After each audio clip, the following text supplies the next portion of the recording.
본문의 말씀은 열왕기상 19장의 말씀인데 예전에 한 후배 목사님이 그런 고민을 하시는 겁니다. 이제 교회 부흥을 위해서 정말 열심히 하고 기도도 하는데 성도들의 또 변화를 위해서 정말 열심히 하는데 부흥은 되지 않고 또 성도들도 변하지 않고 또 그런 것들을 바라보는 자신도 너무나 연약해져 가고 지금 어떻게 해야 될지 고민이라는 이야기를 하면서 기도 부탁을 한 경험이 있습니다. 여러분, 우리가 신앙생활을 하면서 항상 뜨거웠으면 좋겠는데, 언제나 충만했으면 좋겠는데, 우리도 원치 않게 영적인 침체를 경험할 때가 있습니다. 그래서 예배를 드려도 기쁨이 없고, 기도의 자리에서 떠나 있고, 삶에서도 하나님과의 아무런 관계없이 그저 일상의 삶을 살면서 그렇게 무기력하게 살아갈 때가 있어요. 오늘 본문의 말씀을 보면서 저와 여러분이 이 문제를 좀 해결했으면 좋겠습니다. 본문에는 엘리야의 이야기가 나오는데, 여러분, 엘리야뿐만 아니라 성경에 나오는 하나님의 사람들도 영적인 침체를 경험했습니다. 그들도 한없이 연약할 때가 있었고 무너질 때가 있었어요. 그런데 정말 중요한 건 뭐냐면 그 영적인 침체에 머물러 있는 게 문제라는 거예요. 그 침체에서 빠져 나와야 돼요. 그냥 메마른 채로, 무기력한 채로 그냥 끌려가는 것이 아니라 다시 일어서서 우리를 회복하시는 하나님의 은혜를 경험함으로, 살아있는 신앙으로, 충만한 신앙으로, 살아있는 신앙으로, 충만한 신앙으로, 그래서 우리의 삶에 거룩한 영역 있는 삶을 살아내야 돼요. 그래서 하나님은 포기하지 않으세요. 그리고 지난주에 나눈 말씀처럼 여러분, 그 제자들 뭐로 다시 찾아와요? 그냥 버려도 돼요. 다른 사람들 통해서 역사도 되는데 굳이 그 실패한 자와 같은 그 제자들을 찾아오세요. 그리고 그들을 일으켜 세우세요. 여러분, 이와 같이 하나님께서는 우리를 회복하시도록 우리를 찾아오시고 우리를 일으켜 세우십니다. 오늘 이 말씀을 통해서 저와 여러분이 하나님의 이 생수와 같은 은혜가 공급되어져서 영적인 침체에서 빠져나오는 역사가 있기를 주님의 이름으로 축원합니다. 자, 그럼 엘리야에게 어떤 일이 일어났는가 보겠습니다. 엘리야는 이미 하나님의 놀라운 은혜를 경험했어요. 여러분들이 잘 알고 있다시피 바알과 아세라 선지자 850명과 갈멜산에서 놀라운 대결을 펼쳐요. 그래서 바알이 진짜 신인지 하나님이 진짜 신인지 증명해 보고자 합니다. 그리고 이 일을 통해서 하나님께서 회복하시는, 이스라엘 백성들이 이방 종교에 빠져 있고 이런 연약한 중에 있는 이스라엘 백성들이 하나님의 살아계심을 경험하고 돌아오게 하고자 하는 이런 놀라운 뜻이 있었습니다. 자, 먼저 바알과 아세라 선지자들이 재물을 잡고 아무리 애를 써도 아무런 일도 일어나지 않는 거예요. 자, 그러자 이제 엘리야가 기도하는데 어떤 일이 일어나느냐? 먼저 여호와께서 뭐를 내리세요? 불을 내리세요. 번제단의 재물뿐만 아니라 흙과 돌까지도 태우심으로 거기 있는 이들에게 하나님이 참된 신이심을 증거하세요. 그리고 엘리야가 간절히 또 기도하자 뭐가 내려요? 하늘에서 비가 내려요. 이 비는 3년 반 동안에 가물었던 그 땅에 하나님께서 문을 여셔서 내리시는 놀라운 기도의 응답으로 인한 비였어요. 자, 이런 놀라운 역사를 엘리야가 경험했단 말이에요. 근데 문제가 생겨요. 그게 오늘 본문의 말씀이에요. 어떤 문제가 생깁니까? 바알과 아세라 선지자들이 이제 죽임을 당했다는 소식을 듣고 이세벨이 화가 나고 그리고 엘리야를 죽이려 합니다. 엘리야가 갈멜산에서 놀라운 하나님의 능력을 맛보았어요. 그런데 낙심이 되는 거예요. 왜냐하면 상황이 나아지는 게 없어요. 달라지는 게 없어요. 하나님의 놀라운 역사로 막 불이 내리고 그리고 3년 반 만에 가뭄이 그치고 비가 내렸는데 돌아보니까 달라지는 게 없어요. 아직도 아합은 건재해요. 그리고 이세벨이 자기를 죽이려 하는 소식을 들어요. 백성들의 삶은 변화가 없어요. 엘리야가 절망하게 돼요. 영적으로 탈진하게 돼요. 그리고 멀리 떨어진 유다 남쪽 브엘세바까지 도망치듯 가서 어느 나무 아래에서요? 로뎀 나무 아래에서 누워서 죽으려 하는 거예요. 자, 이런 가운데 있는 엘리야를 일으키는 말씀이 오늘 본문의 말씀이에요. 여러분, 우리가 깨달아야 할 게 있어요. 그건 뭐냐면 영적인 침체가 꼭 어려운 문제만 있어야 영적인 침체가 오는 게 아니더라고요. 하나님의 큰 역사를 경험하고 난 이후에, 하나님의 복을 경험한 이후에도 영적인 침체는 어김없이 찾아와요. 저 역시도 목회 사역을 감당하다 보면 주일 사역을 다 마치고 난 이후에, 다 끝내고 여러분들이 다 집에 가고 난 이후에 이제 집에 돌아왔을 때 느끼는 영적 공허함이 있어요. 또 교회 큰 행사들을 잘 마치고 난 이후에, 또 외부 집회를 인도하고 났을 때 오는 영적인 공허함이 있어요. 여러분들도 이런 일들을 경험해 본 적이 있을 거예요. 막 큰 은혜를 경험하고 났는데, 큰 역사를 경험하고 났는데, 그런데 느껴지는 영적인 공허함이 찾아오는 걸 경험한 적이 있을 거예요. 엘리야도 이 바알과 아세라 선지자들과 영적인 전투에서 분명히 승리했습니다. 하나님의 큰 능력을 본인도 경험했고 백성들에게 보였습니다. 그런데 지금 영적인 침체에 빠져서 죽으려 하고 있어요. 자, 하나님께서 엘리야를 어떻게 회복하시는지, 이게 중요해요. 자, 먼저 하나님께서 엘리야에게 함께 하십니다. 한번 읽어볼까요? 자, 시작. 하나님이 임재하십니다. 11절 12절 읽겠습니다. 좀 많은데 또박또박 잘 읽어보겠습니다. 시작. 여호와께서 이르시되 너는 나가서 여호와 앞에서 산에 서라 하시더니 여호와께서 지나가시는데 여호와 앞에 크고 강한 바람이 산을 가르고 바위를 부수나 바람 가운데 여호와께서 계시지 아니하며 바람 후에 지진이 있으나 지진 가운데에도 여호와께서 계시지 아니하며 또 지진 후에 불이 있으나 불 가운데에도 여호와께서 계시지 아니하더니 불 후에 세미한 소리가 있는지라. 자, 영적인 침체에 빠져있던 엘리야에게 먼저 하나님께서 천사들이 준 떡과 물을 먹고 쉼을 얻은 이후에 이제 호렙산에서 하나님의 임재를 경험하게 하세요. 하나님은 다른 때에 임하실 때 보면 바람이나 지진이나 불 가운데 임하셨는데 지금은 어디 가운데 임하십니까?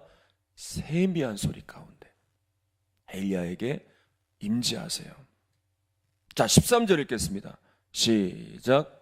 엘리야가 듣고 겉옷으로 얼굴을 가리고 나가 굴 어귀의 섬에 소리가 그에게 임하여 이르시되 엘리야야 내가 어찌하여 여기 있느냐. 자, 하나님께서 엘리야에게 뭐라고 질문하시냐면 내가 어찌하여 여기 있느냐, 이렇게 물으신 건 엘리야가 어디에서 무엇을 하는지 모르셔서 물은 것이 아니라 엘리야가 지금 감당할 일들이 있는데 또 있어야 할 자리가 여기가 아닌데 지금 죽기를 바라는 엘리야의 나약한 모습을 지적하시면서 너의 사명은 이게 아니다, 네가 지금 이러고 있을 때가 아니다 라는 것을 가르쳐 주시는 거예요. 이에 대해 엘리야가 14절에 보면 이런 말을 해요. 내가 하나님을 위해서 정말 열심을 다했습니다. 근데 결국 이제 죽게 되었습니다. 그렇게 하나님을 향해서 하소연을 해요. 여러분, 누구에게나 영적인 침체를 경험할 수 있습니다. 이건 잘못된 것이 아니에요. 누구나 경험할 수 있어요.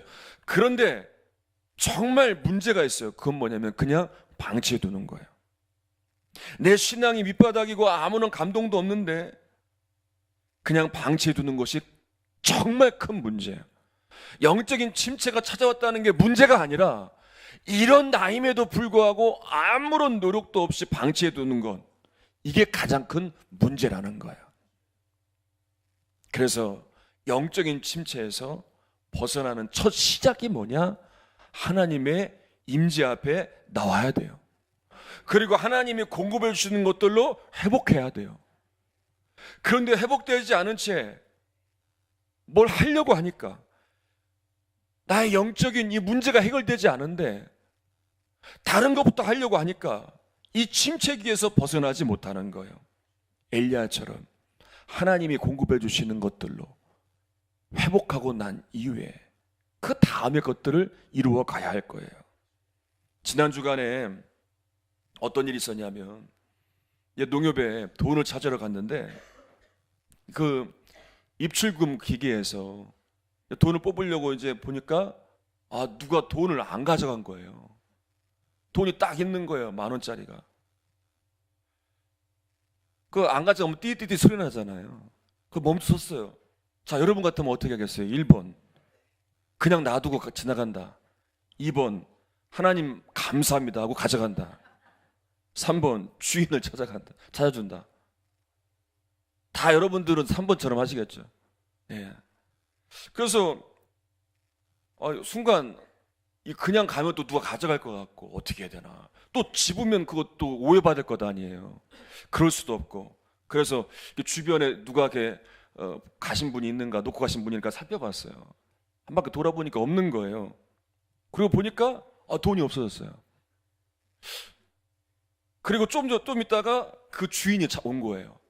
보니까 딱 막 안절부절하고 있어요. 그래서 혹시 보니까 외국인이에요. 그래서 혹시 돈 이렇게 들어갔냐고 물어보니까 놓고 갔다고. 그래서 비상용 전화로 전화했더니 다행히 그 입금이 돼서 여러분 그렇더라고요. 안 가져가면 기계로 다시 들어간대요. 그럼 통장으로 입금한대요. 처음 하셨죠? 예. 그래서 괜찮다. 다음 주에 지금 휴일이니까 월요일 날 들어갈 거다. 그렇게 알려주고 이제 헤어졌어요. 자, 근데 그 다음에 문제가 생겼어요. 이제 11조를 할 것을 기억하고 있다가 깜빡한 거예요. 그래서 주일날 급하게 농협에 가서 잘 갔다 왔어요. 농협에. 근데 갔다만 왔어요. 돈 뽑아놓고 그냥 온 거예요. 제가. 아이고, 와보니까 아무만 찾아도 없어요.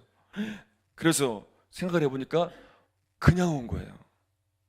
그래서 얼른 전화를 해보니까 확인이 되더라고요. 그래서 다시 기계로 입금이 됐다고.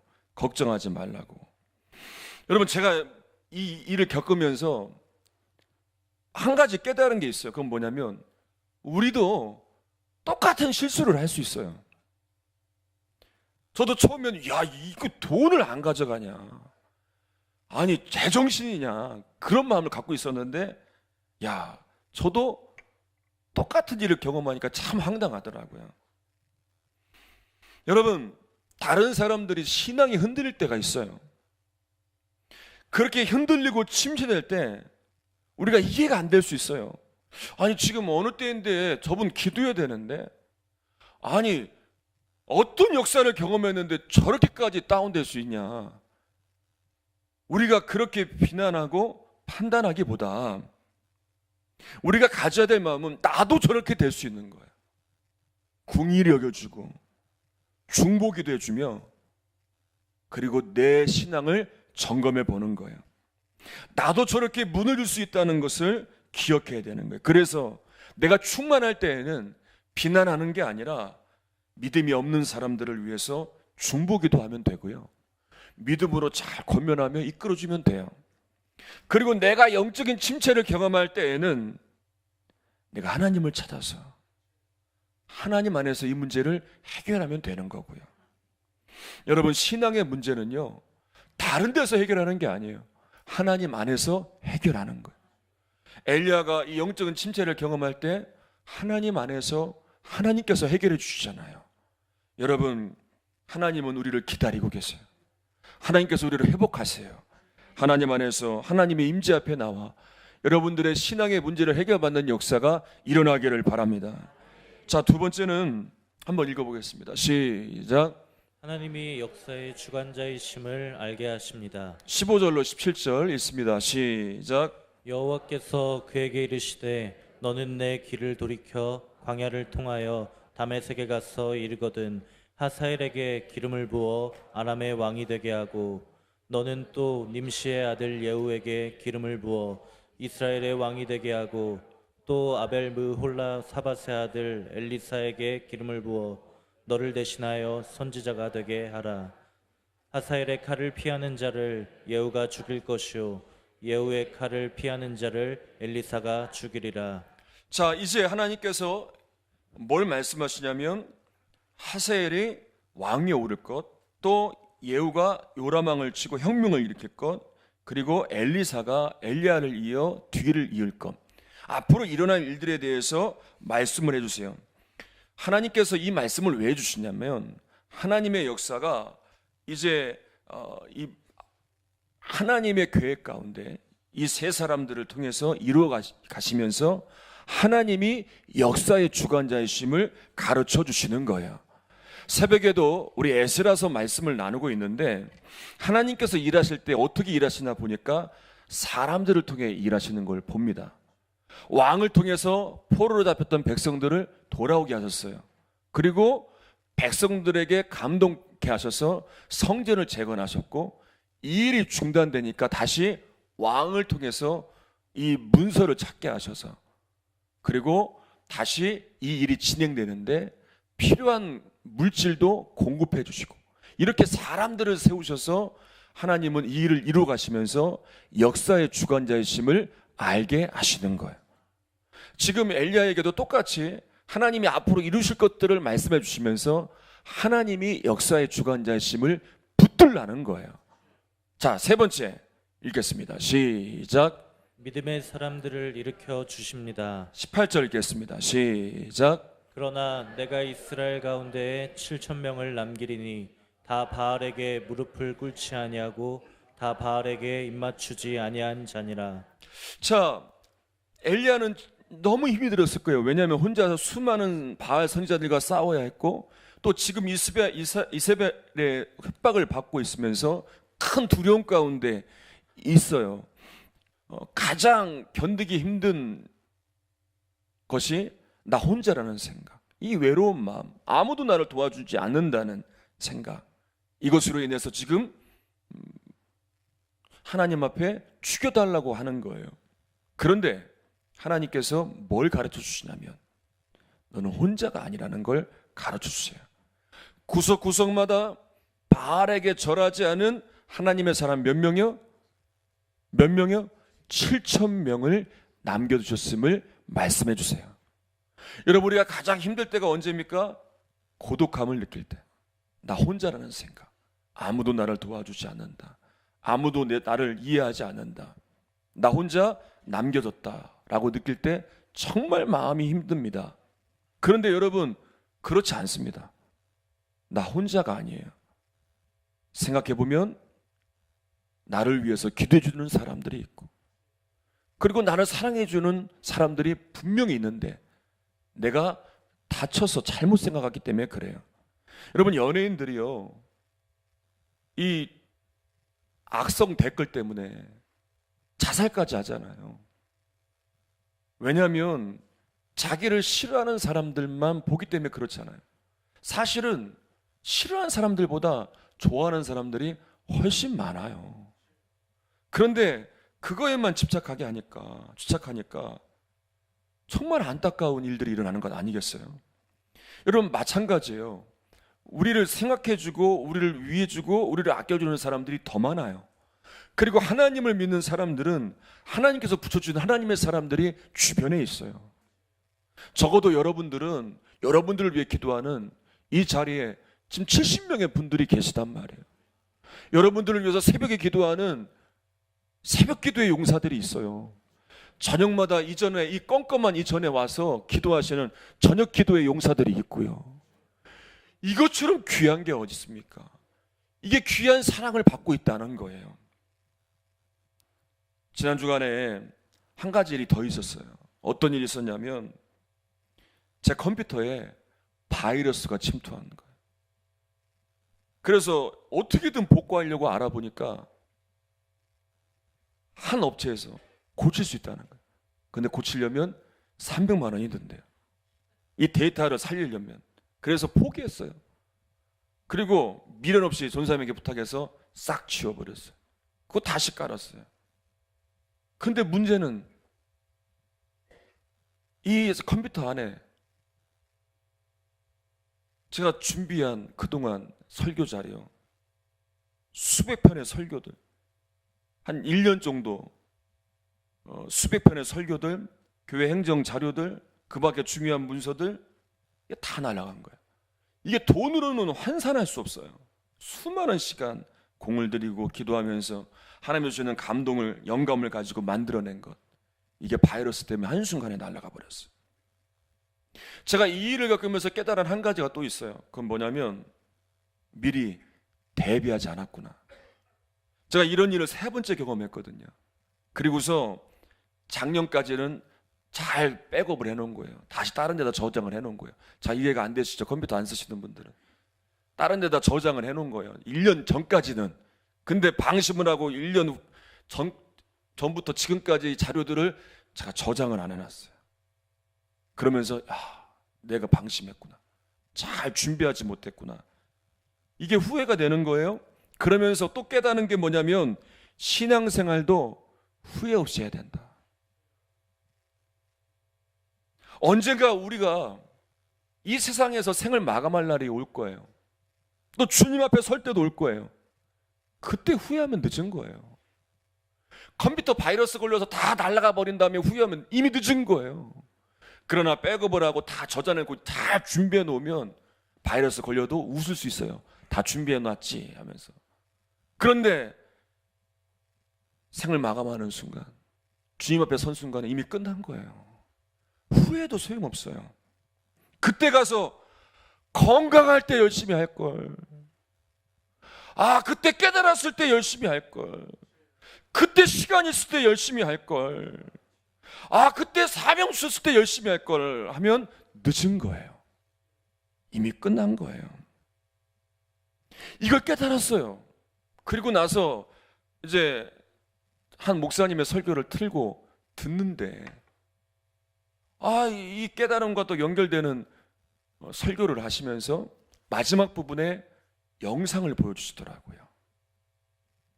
여러분들하고 좀 보려고 해요. 이 영상이 어떤 영상이냐면 KBS에서 방송한 영상이에요. 성탄절 전에 한 젊은 부부의 이야기인데 이 부부가 참 믿음이 좋은 부부예요. 그런데 이 부부에게 어려움이 닥쳤어요. 둘 다 이제 말기 암 판정을 받게 되었어요. 자, 그런 과정 가운데 영상을 찍어서 방송을 했는데 거기에 이분들의 신앙의 고백들이 나와요.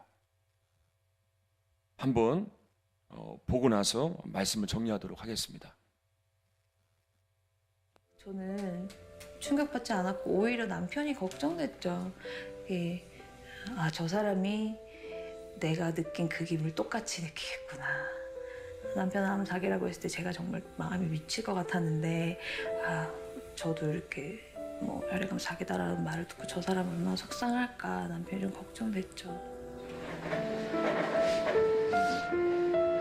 모든 수술 과정과 모든 걸 주님께 맡기며 이 시간 하나님께 눈물로 기도합니다. 주님 고쳐주시옵소서. 끝까지 지켜주시옵소서. 제발 수술 중에 부르지만 말아달라고. 얼마나 많이 잘라냈는데 아픈 게 당연한 거야, 아빠. 아픈 만큼 다 깨끗해질 거야.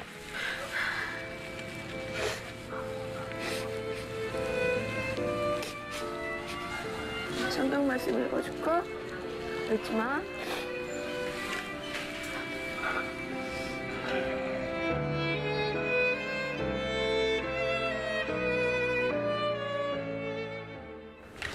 그 중환자실에서 오빠가 왜 이렇게 힘든 길로만 가게 하시냐 라고 얘기했을 때 진짜 너무 마음이 아팠거든. 육신에 아픔이 있기 때문에 오히려 더 깨어있을 수가 있다. 내가 중환자실에서부터 일반실 거의 한 7, 8일까지는 온몸에 다 관을 갖고 있었잖아.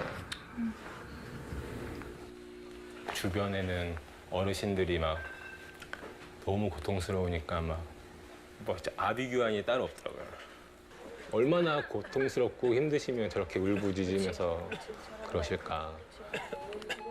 근데 이제 그런 상황 속에서 내가 누워 있는 게 아니고 예수님이 지금 누워 있다고 한다면 예수님은 이 시간들을 어떻게 보내셨을까라는 생각을 하다 보니까 저도 모르게 그분들 위해서 기도를 하게 되더라고요.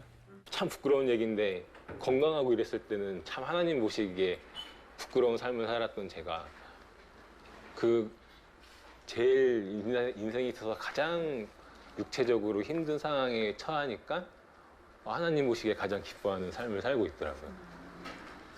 저 참 교만했던 것 같아요. 언니한테 결혼할 때 너 교회에서 나랑 만나고 싶어하는 사람이 얼마나 많은 줄 아냐. 그때 굉장히 교만했던 것 같아요. 왜냐하면 나는 나름 제가 굉장히 괜찮은 신앙인인 줄 알았어요. 내가 이 큰 질병을 얻고 이렇게 지금 와서 돌아보니까 하나님을 위한 삶이 아니었고 그 이면에는 나의 영광을 드러내기 위한 삶이었었더라고요. 하루라는 시간이라도 주어진다면 조금이라도 더 온전하고 좀 성숙한 하루를 더 살 수 있는 기회를 갖고 싶어서 그게 삶의 이유인 것 같아요. 저는 충격받지 않았고 오히려 여러분, 진정한 승리는요, 이런 거예요. 이런 과정에서도 하나님에 대한 믿음을 지키는 것. 참 은혜가 되었던 남편의 말이 그렇게 말하고 있어요. 건강할 때 자기는 믿음이 좋았다. 나는 참 믿음이 좋다. 그렇게 생각했다는 거예요. 그런데 아프고 보니까 내가 얼마나 부족하고 내가 하나님 앞에 얼마나 교만한지를 알았다는 거예요. 그리고 지금이 더 몸은 아프지만 믿음은 더 좋아졌다라고 고백을 해요. 여러분, 하나님은요 이미 우리에게 많은 은혜와 복을 주셨어요. 사실 더 이상 안 주셔도 돼요. 아멘 안 하시잖아요. 더 이상 안 주셔도 돼요. 이미 받은 것만으로도 충분하다고요. 그러면 이제 우리의 믿음이 더 좋아져야 되고 더 열정적으로 신앙을 지켜야 되는데, 아니 건강이 좋아졌으면, 아니 복을 받았으면, 응답을 받았으면, 기적을 경험했으면, 하나님이 하셨다고 고백했으면 우리 믿음은 더 좋아지고 더 하나님 나라를 위해서 열정적으로 나아가야 되는데 우리 마음이 수시로 변해요. 삶에서 그러지 못해요. 그래서 엘리야처럼 이렇게 또 영적으로 침체될 때도 있고 전혀 다른 길로 갈 때도 있고 하나님을 잃어버리고 살 때도 있어요. 그런데 참 감사한 건요, 정말 은혜가 되고 감사한 건요, 하나님이 엘리야를 찾아오셨어요. 하나님이 우리를 찾아오신다는 거예요. 이 시간도 우리에게 이 말씀으로 은혜를 주시고 우리의 마음을 지금 두드리시고 감동을 주시는 건 하나님이 우리를 찾아오셔서 우리 마음을 일으키고 계신다는 거예요. 그런데 이런 하나님을 언제까지 외면하고 언제까지 무시하고 그냥 살아가겠습니까? 이제 그 하나님으로 회복하고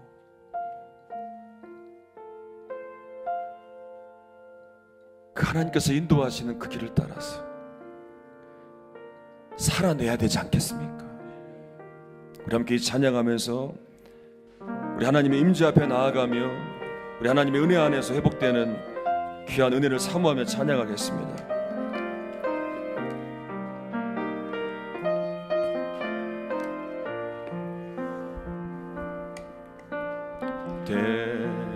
주님의 얼굴 보라 평화의 주님 바라보아라 세상에서 시달린 친구들아 위로의 주님 바라보아라 눈을 들어 주를 보라 내 모든 염려 주께 맡겨라 슬플 때에 주님의 얼굴 보라 사랑의 주님 안식 주리라 힘이 없고 내 마음 연약할 때 능력의 주님 바라보아라 주의 이름 부르는 모든 자는 힘주시고 늘 지켜주시고 그런 손을 가슴에 한번 찬양합니다 눈을 들어 주를 보라 내 모든 염려 주께 맡겨라 슬플 때에 주님의 얼굴 보라 사랑의 주님 안식 주리라 눈을 들어 주를 보라 내 모든 염려 주께 맡겨라 슬플 때에 주님의 얼굴 보라 사랑의 주님 안식 주리라 눈을 들어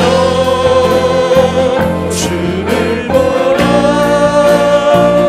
내 모든 염려 주께 맡겨라 슬플 때에 주님의 얼굴 보라 사랑의 주님 안식 주리라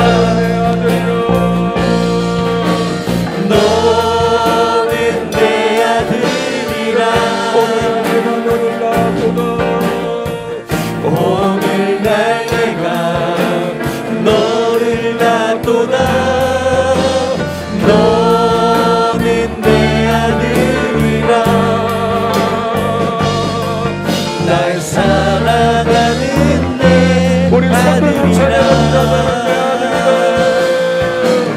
너는 내 아들이라 오늘날 내가 너를 낳도다 너는 내 아들이라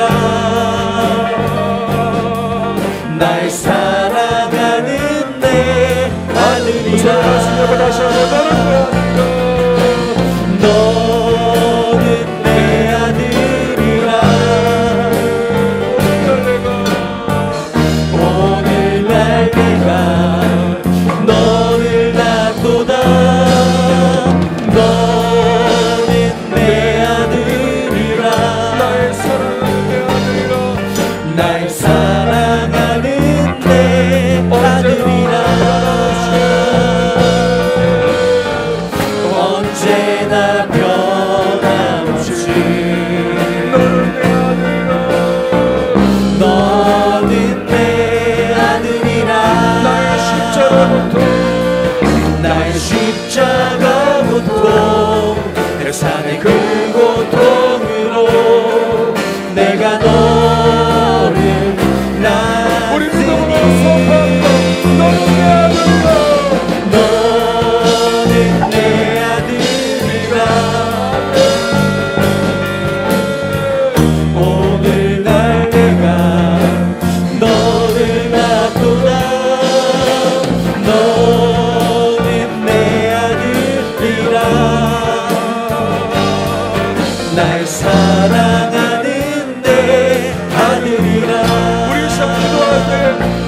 기도하지 말고 하나님의 임재 앞에 나의 마음을 열고 나아갑시다.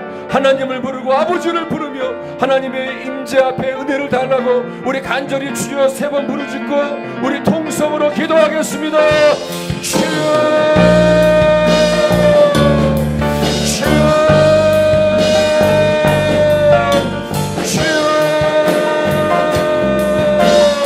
살아계신 하나님 아버지, 역사하신 하나님 아버지, 이렇게 놀라운 역사를 경험했던 엘리야도 죽기를 각오하며 침체되어 있을 때 하나님이 찾아오셔서 그를 일으키시고 세우시고 새롭게 하여 주셨습니다. 하나님, 우리는 하나님의 놀라운 은혜와 역사를 경험했지만 하나님 앞에 너무나 무기력하고 너무나 연약하게 살아갈 때가 있습니다.